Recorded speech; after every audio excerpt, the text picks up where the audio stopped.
네, 안녕하세요. 만나서 반갑습니다. 저의 간단한 소개를 먼저 드리겠습니다. 자, 금융투자협회에서 인정하는 공인 애널리스트 및 투자권유자문 정식 자격증을 보유하고 있는 두식이 팀장입니다.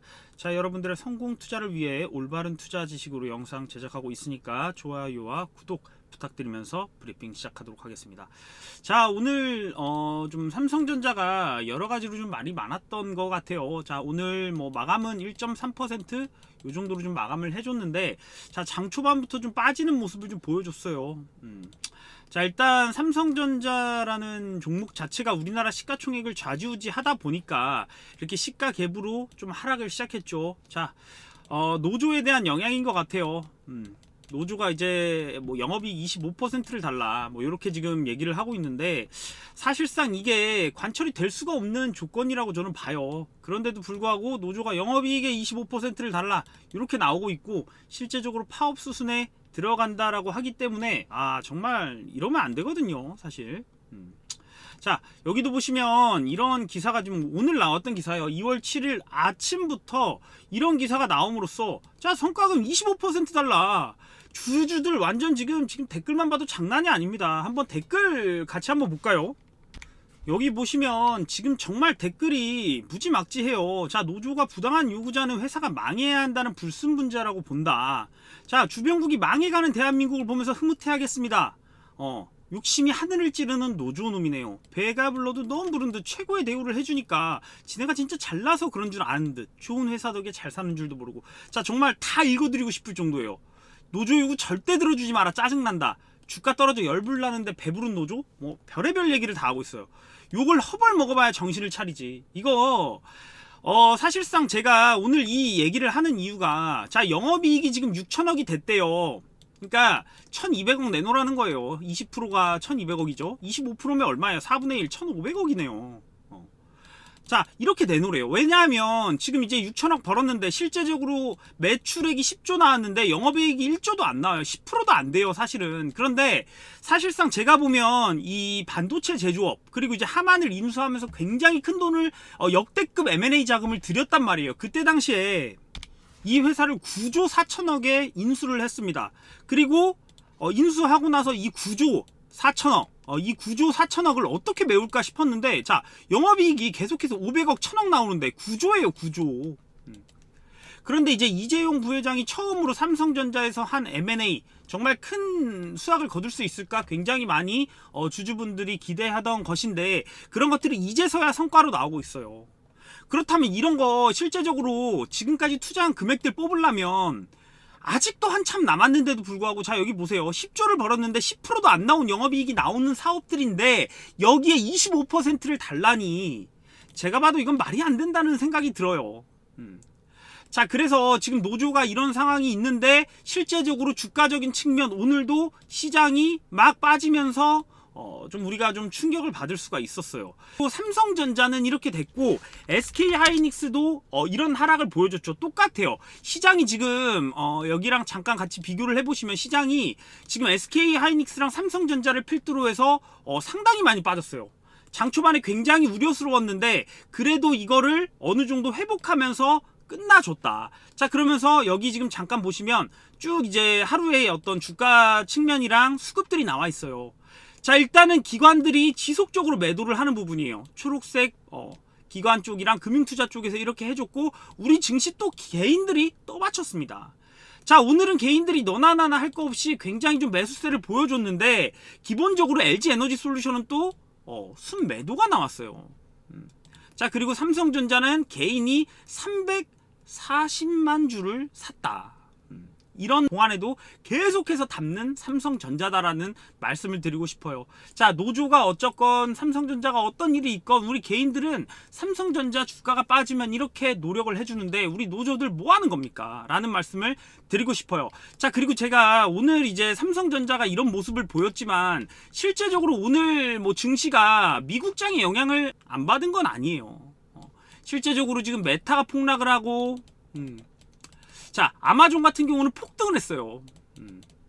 자, 그리고 테슬라 같은 경우도 폭락을 했지만 다시 한번 상승을 좀 해주는 모습, 이런 모습들이 지난주 장세에서 계속해서 나왔기 때문에 우리가 지금 미국 증시가 굉장히 변동성이 크다. 그래서 우리 증시도 똑같이 좀 타격을 받을 수 있지 않나. 그런 와중에 우리 증시에 또 코스피 4천 가자, MSCI 선진국 지수 사수도전. 자, 여기에 대해도 제가 할 말이 많아요. 자, 과거에 제가 이제 2014년 정도인가 다시 한번 MSCI 선진국 지수가 될 뻔했던 적이 있었어요. 그런데 그때 당시에 환율적인 문제로 안 됐는데, 이번에는 환율 방어보다는 거래 활성화, 외환시장의 빗장을 열겠다라는 기재부예요. 이런 얘기가 좀 많이 나오고 있기 때문에 MSCI 편입을 어느 정도는 해서 외국인 자금이 들어오는 걸 좀 선택을 하겠다 이랬는데, 실제적으로 우리가 과거에 제가 이제 옛날에 이제 월봉 한번 볼게요. 이때 당시가 아마 2014년 요랬던 적인데, 이때 이제 2009년 폭락이 나온 다음에 이렇게 시장이 올라왔어요. 그런데 이 폭락을 하고 나서 이제 올라오니까 지금이랑 상황이 똑같아요. 많은 개인들이 주식 투자에 굉장히 미쳐있던 시기가 사실 여기에 더 나왔는데, 자, 박스권의 코스피가 이때도 갇혀버리니까 자, 어떻게 하냐, 코스피 선진국 지수에 포함을 시키자라고 했어요. 그런데 이게 불발이 됐죠. 불발이 돼서 사실은 이런 증시가 지금도 나올 수 있었다고 저는 어느 정도 봐요. 왜 그러냐면 이게 선진국 지수에 포함된다고 해서 어떻게 지금 국가적으로 보면 얼만큼의 돈이 들어올지 사실은 몰라요. 그런데 여러 가지 말이 있어요. 코스피 4천 편입 시에는 주가 부양 효과가 굉장히 크다. 신흥국 지수의 5배에서 6배에 해당하는 글로벌 자금이 있다.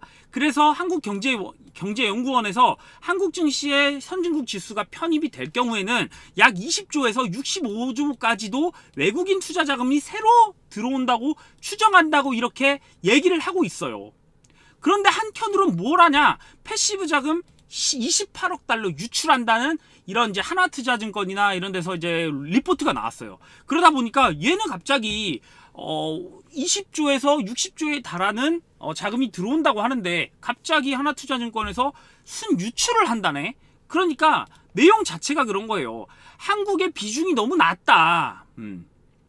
자, 5%로 추정하는 거예요. 지금 신흥국에서는 20%까지도 실제적으로 굉장히 큰 비중으로 이제 들어오는데, 이럴 경우에는 신흥국에서 운영하는 그런 것들이 이렇게 되는데, 기본적인 어떤 파이가 커지지만 이 지금 비중 자체가 작아지기 때문에 패시브 자금의 유출액이 더 생길 수가 있겠다라고 지금 얘기를 하고 있는 거예요. 자, 뭐가 맞는지는 실제적으로 시간이 지나봐야 알겠죠. 하지만 우리가 2015년에 사실상 이때 이제 15년, 16년 17년, 18년 이때 당시에 반도체 슈퍼사이클이 있으면서 삼성전자, SK하이닉스가 이 시장을 이끌었는데, 이거 이후에 또 3년간 굉장히 힘든 구간들이 있었죠. 2018년도에는 이제 미중 무역 전쟁, 2019년도에는 일본과의 무역 전쟁이었죠. 일본이 우리나라한테 반도체 관련 소재를 대주지 않겠다. 그래서 이제 이런 하락이 나오고 코로나까지 맞아서 이런 하락이 나왔었는데, 실제적으로 이때 당시에 만약에 2014년도에 그렇게 진행이 됐었으면 한 2016년도쯤에는 MSCI 선진국 지수로 편입이 됐겠죠. 하지만 그때 안 돼서 사실은 주가가 더 오를 수도 있었다라는 생각을 해요. 왜 그러냐면 이게 공매도랑도 관련이 있어요. 공매도를 전격적으로 개방을 해야 되는데, 공매도의 전격적인 개방을 만약에 할 경우에는 사실상 우리나라 증시가 변동성이 더 커지면서도 더욱더 불안한 상태로 있을 가능성이 큽니다. 그런데 2015년도, 16년도에 사실은 중국 증시가 올라오면서 신흥국 증시 자체가 많이 올라오던 때였어요. 그러니까 이런 시기적인 부분에서, 자, 그런데 갑자기 이렇게 신흥국에 돈이 몰렸을 때 외국인 자금들이 만약에 공매도를 치거나 혹은 뭐 갑작스럽게 환율적인 부분에서 배팅을 들어간다면 사실 이런 쪽에서 다시 선진국 쪽으로 증시 자금을 돌리는 그런 부분에서 사실은 이제 우리가 좀 자유로워서 이때 당시에 같이 올라가 줄 수 있었지 않나? 저는 어느 정도는 그렇게 바라보고 있어요. 자, 지금도 삼성전자 이렇게 빠지지만 저는 삼성전자가 이번에 나왔던 이 하만, 자, 하만이 일단은 전장사업부의 오디오에선 최강자입니다. 그런데 이게 사실 이 하만에 대한 인수는 보이스의 강점이 굉장히 크거든요. 자율주행, 보이스, 그리고 음성인식 이쪽으로 가는 거예요.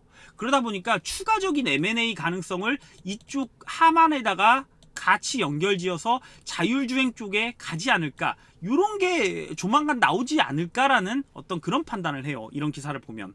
자, 결국에는 뭐 전장사업부, 뭐 인피니트라든지 NXP 이런 회사를 뭐 70조, 80조 이렇게 되더라도 사실은 삼성전자가 이 MPU라 그러죠. 이게 매니팩처럴 하는 그거에 대한 이제 GPU, CPU, MPU라고 하는데, 이 MPU 관련 사업장을 사실은 염두를 해두고 있는 게 지금의 어떤 삼성전자 상황에서 하만이 이렇게 영업이익이 나와준다, 이런 면에서 사실은 추가적으로 M&A가 곧 나오진 않을까, 이런 부분도 사실은 염두가 되죠. 자, 하지만 노조 적당히 했으면 좋겠습니다. 이 부분을 좀 해결이 되고, 지금 이제 삼성전자가 잘하고 있지만 앞으로도 메모리 반도체 이런 쪽에서도 지속적으로 투자를 했기 때문에 앞으로 사실은 먹거리가 많아요. 그래서 사실은 특별 배당금 지금은 주지 않았지만 시간이 지났을 때 다 지금껏 같이 돌려줄 수 있는 그런 상황이 있는 거예요.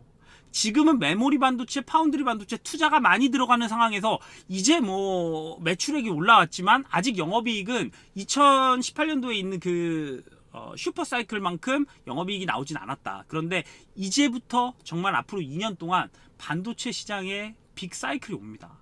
그렇기 때문에 지금 삼성전자 주주 여러분들 노조 때문에 화나고, 이래서 답답해서 뭐 지금 증시가 막 너무 변동성이 커서, 아니면 너무 주가가 안 올라서, 그런 여러 가지 이유가 있을 수 있겠지만 저는 삼성전자가 이 모든 것들을 잘 해결해 나가고 정말 좋은 모습을 갖는 시간이 오지 않을까, 그렇게 바라보고 있습니다.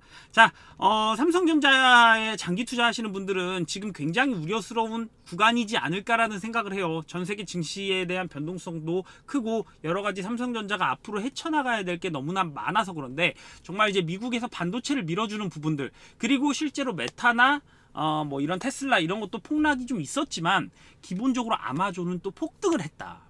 결국에는 이 반도체, 칩, 메모리 반도체 이런 것들이 지속적으로 사실상 필요한 시기가 곧 온다. 그 슈퍼 사이클이 이제 2022년도 하반기부터 시작될 것이기 때문에 저는 조금 더 이럴 때일수록 삼성전자, SK하이닉스 이런 종목들 정말 좋은 가격에 담아가는 시기를 여러분들이 생각을 하셨으면 좋겠어요.